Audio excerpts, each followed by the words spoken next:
30 मई को हिंदी पत्रकारिता दिवस था और उसी दिन एक ऐसा वीडियो आया जिसने हिंदी पत्रकारिता की अर्थी निकाल दी। मुझे कई लोगों ने बोला कि आपको इन पत्रकार के खिलाफ वीडियो बनाना चाहिए, मगर मैं उनके खिलाफ वीडियो नहीं बनाने वाला। मगर मैं उन्होंने जो वीडियो बनाया है उसके अंदर क्या कमियां थी उसके बारे में मैं आपको जरूर बताने वाला हूं। उन्होंने बोला कि विष्णुदत्त जी बिश्नोई का जो इस समय जो मामला चल रहा है, जो जनता बहुत ही ज्यादा उससे इमोशनली अटैच्ड है और जितने भी लोग उनको जानते थे वो सभी के सभी उससे इमोशनली अटैच्ड हैं। विपक्ष ने उसका एजेंडा बना रखा है और इस मामले को लेकर उन्होंने बोला कि ये जो मामला है ये अभी तक निस्तारण हो चुका होता है इसका, और मतलब जिस तरीके से हमेशा होते हैं, मगर फिर भी ये नहीं हो पाया। और ये 7 जो हैं इसके अंदर महत्वपूर्ण किरदार हैं और वो जो 7 महत्वपूर्ण किरदार उन्होंने बताए उसके अंदर सबसे पहले गोवर्धन सिंह परिहार, सेकंड नंबर पे राजेंद्र राठौड़, थर्ड नंबर पे वहां पे जो सेकंड नंबर के जो एमएलए आए थे नांगलोई साहब वो हैं, और चौथे नंबर पे उन्होंने कृष्णा पूनिया का नाम लेने के बाद के अंदर जैसे ही उनके बारे में बात बताई उन्होंने एक शब्द उनके खिलाफ नहीं बोला और वहीं पर वो वीडियो पूरे के पूरी तरीके से ध्वस्त हो गया। मतलब ऐसे लग रहा था कि हर किसी के खिलाफ में ये बात बताएंगे, मगर अचानक से पहले 3 के खिलाफ बोलते ही चौथे के तो बिल्कुल पक्ष के अंदर उतर आए।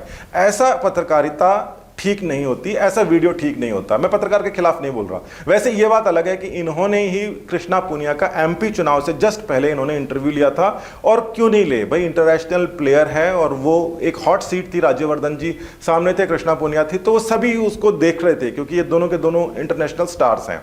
तो उसके ऊपर उन्होंने इंटरव्यू लिया, कोई बुरी बात नहीं है। मैं इसी वीडियो के ऊपर आ जाता हूं, इन पत्रकार के ऊपर नहीं आता। इन्होंने सबसे पहले ये बात बताई कि इस मामले के अंदर सबसे बड़ा जो किरदार है वो गोवर्धन सिंह परिहार है, और उसके अंदर उन्होंने 3 जो उनके खिलाफ है ना भड़ास निकाली। पहली उन्होंने बोला कि इसको तो चुनाव लड़ना है, दूसरा उन्होंने बोला कि इसको जो है ना पैसा, इसकी जो फीस है वो बढ़ानी है या फिर इसको ज़्यादा केस करने हैं, ज़्यादा केस इनको मिल जाएंगे, और तीसरा इन्होंने बोला कि इनके फॉलोअर्स बढ़ने हैं। हालांकि फॉलोअर्स बढ़ना जनरल पब्लिक को सुनने में यूँ लगता है कि हाँ छोटी मोटी बात हो सकती है कि फॉलोअर बढ़ाने के लिए क्या पता कोई ऐसा करे, मगर जो भी सोशल मीडिया पर हैं, जैसे राजस्थान का सबसे बड़ा पेज चलाने के जो मेरे पास में इस समय एक्सपीरियंस है, मुझे ये बात बहुत ही दकियानुसी और बिल्कुल वाहियात लगी। क्यों लगी? क्योंकि जब पहले इनका पत्रकार महोदय का जो पेज जो मैंने देखा था, अचानक से वो 1000-1500 से सीधा 85,000 के आसपास में पहुंच गया था। वो पेड तरीके से बढ़ाया गया था, मतलब आप पैसा देके अपना फॉलोअर्स को बढ़ा सकते हो। तो क्या गोवर्धन सिंह परिहार ने 40,000 से 1 लाख तक जाने के लिए इस इतने बड़े जो मुद्दा है उसका सहारा लिया? क्या ये कहना चाह रहे थे? मतलब सिर्फ जो 40,000 से 1 लाख के बीच के अंदर जाने में 10-15 हज़ार रुपए उनको खर्च करने पड़ते, वो नहीं करके और सीधा का सीधा मुख्यमंत्री से इस तरीके से जोर आजमाइश कर रहे हैं, जो कि कितना परम ताकतवर होता है, कोई बेवकूफ़ भी नहीं कर सकता इस मामले को लेकर। और ये बात बिल्कुल गले नहीं उतरती। और गोवर्धन सिंह परिहार को जिन लोग जो जानते हैं, जो मैंने ये पता किया है, वो फॉर्च्यूनर की टॉप गाड़ी के अंदर घूमते हैं, यानी कि वो 10-15 हज़ार रुपये खर्च नहीं करके और व्यवस्था से इतना बड़ा जो है एक आक्रोश या फिर एक सीधे बिल्कुल हेड ऑन कोलिजन करेंगे। मेरे को तो नहीं जमती, आपको जमती हो तो बता देना, और अगर आपको ये जमती है तो इलाज भी करा लेना। दूसरा उन्होंने ये बोला था कि उनको चुनाव लड़ना है, तो उसके बारे में तो 2 दिन पहले उन्होंने बता दिया था कि उनको चुनाव लड़ना नहीं है, और उन्होंने ये तक और कह दिया था कि अगर कभी मैं खड़ा भी हो जाऊं तो मेरे को एक सिंगल वोट मत देना। मतलब वो इतने बिल्कुल क्लियर हैं इस बारे में। तो वीडियो बनाने से पहले आपको थोड़ा बैकग्राउंड चेक कर लेना चाहिए।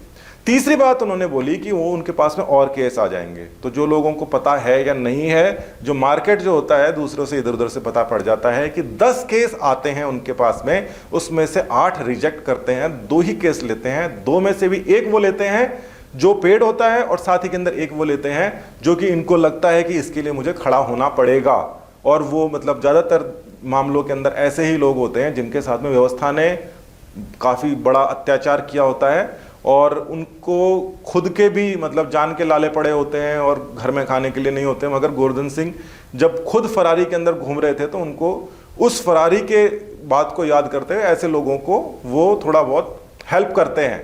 हर एक का अपना बड़प्पन होता है, ये इस तरीके से उन्होंने प्रोफेशन को वापस दे रहे हैं, तो ये उनका एक वो है। तो मतलब केस की तो उनके पास में कोई कमी है नहीं, ना ही उनके पास में ऐसा कुछ है कि 15,000 रुपए के लिए वो अपने सब्सक्राइबर बढ़ाने के लिए ये बात करें, और ना ही उनके कोई पॉलिटिकल मोटिव है। मगर फिर भी आरोप लगाए जा सकते हैं। मैं इस बारे में बिल्कुल क्लियर हूं कि आप आरोप लगा सकते हैं, मगर आरोप जब एक आदमी पे लगाया तो बाकियों के ऊपर भी लगाने होते हैं। और दूसरा नंबर पे आए राजेंद्र राठौड़ जी। राजेंद्र राठौड़ उप नेता प्रतिपक्ष हैं जिनके ऊपर सस्ती लोकप्रियता हासिल करने का आरोप लगाया गया। भाई डेमोक्रेसी के बारे में अगर किसी को भी 10वीं 11वीं वाले को पता होता है कि डेमोक्रेसी के अंदर विपक्ष जो होता है उसका तो काम ही आरोप लगाना है, उसका काम ही नहीं, उसका धर्म आरोप लगाना है। सेंटर के अंदर जब मोदी सरकार कोई काम करती है तो कांग्रेस सरकार उसको घेरती है, तो उनका धर्म है। मैंने अपने वीडियोस के अंदर कभी नहीं किया, और जो वैलिड पत्रकार है कभी भी उन्होंने इसको सस्ती लोकप्रियता का नाम कभी नहीं दिया, कोई दे भी नहीं सकता। उप नेता प्रतिपक्ष हैं, सामान्य विधायक नहीं है राजेंद्र राठौड़, जिनके ऊपर आप बोलो कि अगर कोई मामला हो जाता है, मसला हो जाता है, और इतना बड़ा मसला, ये छोटा मसला मानते हो आप? सीआई लेवल के आदमी को, जो व्यवस्था को ऊपर से नीचे तक जाता है, जो हर किसी को अप्रोच कर सकता है, मगर उसको ये समझ में आती है कि अप्रोच करने का फायदा नहीं है, इस व्यवस्था के अंदर जो है कुछ भी कोई उनको जगह समझ में नहीं आ रही है और उनको ऐसा स्टेप उठाना पड़ता है। ये साधारण मसला नहीं होता, सरकारें गिर जाती हैं इसके अंदर, और विपक्ष इसके लिए सामने क्यों नहीं आएगा? पुराने वाले मुद्दों के अंदर क्या आया नहीं है? तो ये पत्रकारिता के हिसाब से बिल्कुल डिजास्टर एक लॉजिक था, मगर फिर भी आरोप लगाए जा सकते हैं, और आरोप के अंदर भी सस्ती वो लोकप्रियता नहीं बोल सकती। तीसरे नंबर पे उन्होंने वहां के लोकल एमएलए का लगाया, जो कि साधारण सा आरोप था, कोई बड़ी बात नहीं, मगर चौथे लेवल के ऊपर जाके उनका सारे आरोप गायब हो जाते हैं और वो पक्षपात करना शुरू कर देते हैं कृष्णा पुनिया के लिए, जो बिल्कुल भी ठीक नहीं था। और जो भी वीडियो, जो मतलब पढ़ा लिखा कोई बुद्धिमान देखेगा तो कहेगा कि यार क्या बोल रहा है ये आदमी। तो ये कभी कभी क्या होता है कि वीडियोस कभी कभी खराब निकल जाते हैं, और ऐसे चीज़ों को लेकर आपको उनके ऊपर रिएक्ट कभी करना चाहिए, कभी नहीं करना चाहिए। मगर कभी कभी क्या होता है कि खराब समय चल रहा होता है, हमारे ऊपर इधर उधर से प्रेशर्स आ रहे होते हैं और हम टूट जाते हैं। ये जो पत्रकार साहब हैं, इनके बारे में पुराना है कि ये काफ़ी अच्छा इन्होंने काम किया है, अच्छे बड़े खुलासे इन्होंने किए हैं, और खुलासे करने के साथ ही इनको अवार्ड्स भी मिले हैं। मगर फिर भी मीडिया के अंदर जातिवाद है, भयंकर जातिवाद है, मीडिया से ज़्यादा जातिवाद तो आपको कहीं पर मिलेगा ही नहीं। और वहाँ पर इनके जो जूनियर्स थे, बिल्कुल जो गोबर गणेश थे, वो भी इनके ऊपर चले गए और धीरे धीरे ये पत्रकारिता से दूर हो गए। मगर फिर भी इन्होंने अपने असूल नहीं तोड़े थे इस वीडियो से पहले तक, मगर इस वीडियो के अंदर उनके असूलों का कई अता पता नहीं लगा। और ये इसलिए भी हो सकता है कि थोड़े दिनों पहले जिन लोगों ने इनके साथ में अन्याय करके इनको आगे बढ़ने से रोका था, उन्होंने इनको 21,000 रुपये का एक नारद मुनि अवार्ड भी दिया था।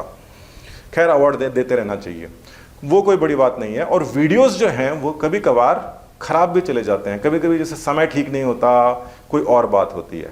तो इस वीडियो को भी आने जाने देते हैं, मगर फिर भी जो तथ्य थे उन तथ्यों के ऊपर हमने बात करी है। धन्यवाद।